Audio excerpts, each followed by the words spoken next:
Well, my name is Makeda Waterman, and I've been running a branding consultation and writing business for 6 years. I help startups and realtors. I've been helping large organizations here in Edmonton and across the globe remotely from home. And yeah, I love what I do. I'm very passionate. I love writing, and I like seeing people and companies grow as a result of the collaboration. I started my own business because when I used to live in Ontario, I wasn't really happy with my life. I was working at TD Canada Trust in banking for 9 years, and I just kind of felt like a zombie. I was waking up every day, going to work, and it was a solid opportunity, but I didn't feel like I was living my best life and really serving more people. And my dad, he has an entrepreneurial mindset, and he always used to say, it's good to have a job, but always have something on the side so that just in case your job doesn't work out, or just in case maybe you just wake up and you feel like leaving, you don't leave with no income coming in, you have something substantial on the side. So that's pretty much how I got started. I would say that my greatest career accomplishment is getting a feature on CNBC Make It. I was a guest blogger for Glassdoor.com, which is a pretty big job site. And I wrote a blog about different personality types, like the extroverts and the introverts, and a list of jobs for each personality trait, the job title, a link to an example, and then the description.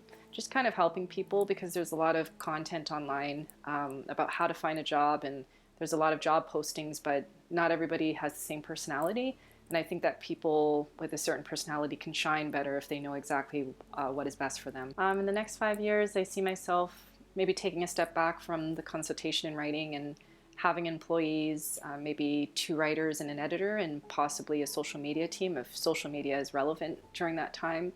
And I want to maybe take a step back and maybe do some real estate or just raise my family, and maybe come in a few hours remotely and then come out and focus on my family. I think to reduce costs, I think doing it remotely from home would be good, and then it would give me an opportunity to hire people in disadvantages, like third world countries, or just people like students or interns that won't necessarily get an opportunity, but then they can work from home, and maybe we virtually meet, or I don't know, maybe we do a Walt Disney once a year kind of a thing. So yeah, I think the work from home will probably be the future, and I would want to tap into that. I elevate success by helping people.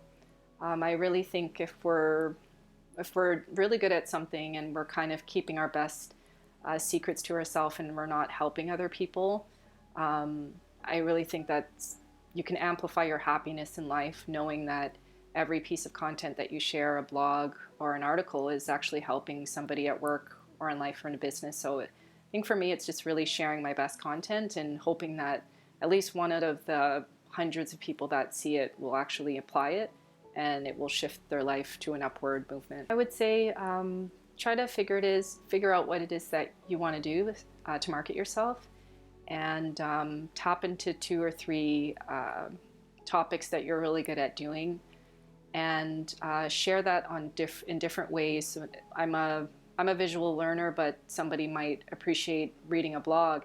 And then, as you can see on my Instagram page, I'm sharing TikTok videos. So some people might like audio.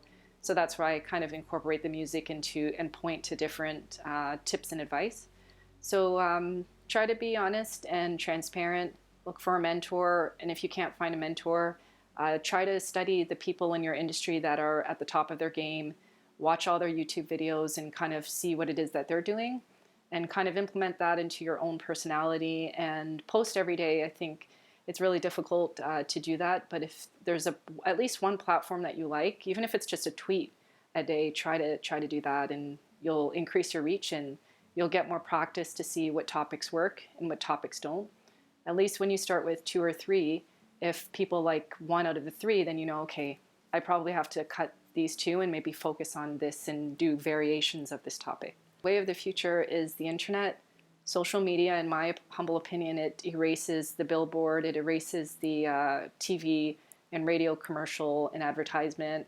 Everybody is on it, especially with the quarantine. A lot of people are at home, employees are at home, CEOs are at home, and a lot of people are bored, or they're just looking for something online now. And if you're really great at doing something, I think even a student, even a janitor, just get on the internet and talk about how to clean windows better, and that could like amplify your opportunity to be seen, not even just get a good job, but create a following. One thing that I'm noticing is that there's so much power and influence when people see you as the trendsetter, the person who's confident enough to get on social media or on the internet. Influence is power, and to me, it's much more bigger than like even being the president. If you have an influence and you can continue that on into your lifetime in different ways that's comfortable for you and your family and your audience, then you can really win from a long-term perspective. I like what I do because it changes. Every company I work with is different. Some companies are in tech, some are in real estate, some are at-home bloggers, and others are students. So it gives me an opportunity to really meet new people, get used to different personalities, and really understand. That helps me also to gather the mindset of people depending on their age or their income or what they do for a living. And then that also helps me produce better content and share advice that helps a wide range of people. Having a passion is important. It really goes back to my issue that I had before I started my business, is just waking up and feeling like a zombie and feeling like I have to get in my car and drive 2 hours to Markham, Ontario, to a job that I liked at times, but I didn't feel alive. And I think that when you wake up in the morning and you're happy with what you do, you're not just the best that you can be for your employer or your customers, but your children or your partner, and even the plants in your backyard. You can give so much more when you're happy and you're feeling like you're living with purpose versus just kind of doing what everybody else is doing and getting a paycheck. I mean, I feel like you can't really tap into 100% of your potential if you're just kind of living life one step at a time and just for a paycheck. If you don't know what your passion is right now, during the quarantine, try to watch videos, read some books, talk to your parents, speak to people in your cultural community that are successful, even if they just give you 5 or 10 minutes of their time, because I think people with I guess a certain level of success, they can drop little hints at you, and yeah, just take advantage of your time. Some students right now, they're getting the stimulus, which is great.